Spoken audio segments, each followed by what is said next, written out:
In today's video, we're going to be diving into the backwoods world of Harrow County, a great read for fans of creepy storytelling. This is a summary and review of the first story arc that covers issues 1 through 4.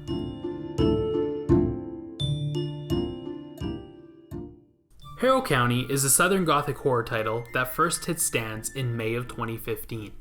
It's creator-owned and published by Dark Horse. It's written by Cullen Bunn, who previously worked on Deadpool Kills the Marvel Universe and The Sixth Gun, and beautifully illustrated by Eisner-winning artist Tyler Crook, who previously had been busy with BPRD, Hell on Earth, and Witchfinder for Dark Horse. I honestly started this one on a bit of a whim. I saw the awesome flaming skeleton cover of issue 3 and ended up grabbing issues 1 and 2 right off the rack.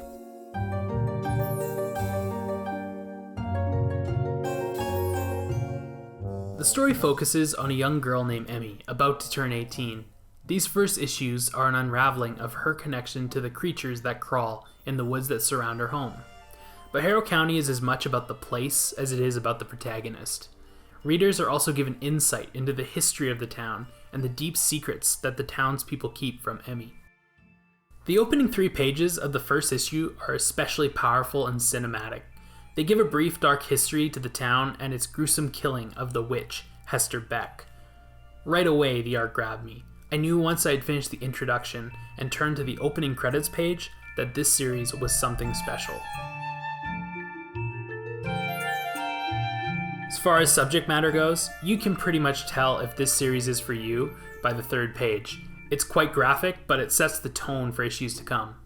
For the most part, the reader is always with Emmy. She's likable and kind and uncovering the secrets of the community. The townspeople have done something horrible, and they won't talk about it. Emmy is in complete isolation from the town's dark past. Even her own father has been keeping secrets from her. In an interview with The Nerdist, Cullen Bunn provides a bit of insight into this. I think reaching adulthood can be a pretty scary time. You're seeing a side of the world you're unfamiliar with, and maybe had expectations in your mind that are getting dashed by the truth. Maybe you're seeing your parents in a different light. Maybe they aren't so superhuman as they once were. I think that resonates with a lot of people, and the book does a good job of capturing that. That feeling of alienation from the adult world is relatable to growing up. The team did a good job of making me sensitive to Emmy's struggle and revelations that her father is willing to do awful things that were previously out of character.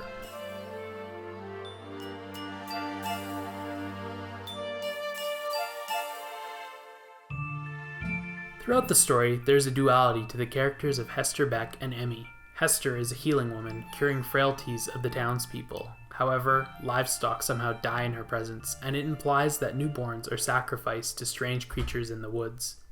Emmy herself is characterized as good-natured and caring, but as the story progresses, we catch a glimpse of the anger that stems from isolation, and the incredibly dark power that accompanies it.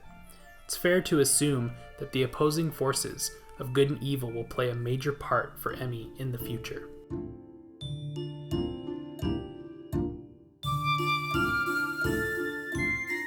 The writing's great and does a good job of avoiding comic book cliches in its language. It's hard for me to put into words, but a lot of modern comic dialogue feels cemented in writing patterns that read like they're ripped from the 80s and 90s. Harrow County does a good job of avoiding that. While the story is definitely not modern, the wording is fresh and fitting to the tone and complements the art well. Coming into this, I think it's important to note that Cullen grew up in North Carolina in the country. Harrow County takes inspiration from the experiences and tall tales from his childhood. There are some written stories at the end of each issue that root themselves in the paranormal, and they offer valuable context as to how Cullen's world is shaped. Speaking of the world, Tyler Crook has done an amazing job with this series. One of the great things about the art of Harrow County is the old school process in which it's been created.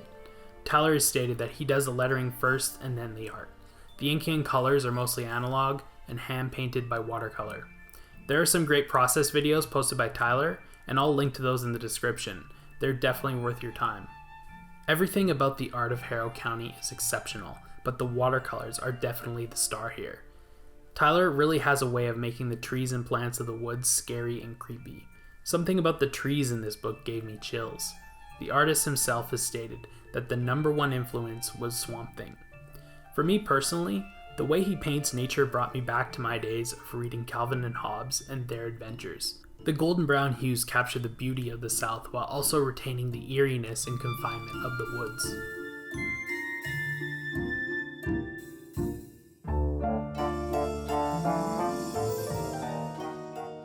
By the end of this arc, I was definitely left wanting more.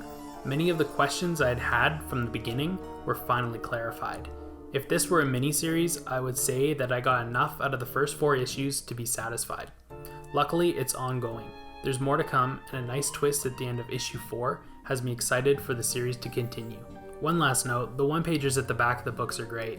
These are tall tales from Harrow County written by Cullen and illustrated by Owen Jenny. They don't necessarily tie into the main story, but it's a nice way of shaping the world in which the story takes place. Specifically, I found what was lost in issue 2 to be especially creepy. I do have a bit of an annoyance. The description for issue 4 on the Dark Horse website said that there were 2 featured backup stories exclusive to the single issues. I'm not sure what happened there, but there weren't any one-shots at the back of this issue. Seems like a bit of false advertising, Dark Horse.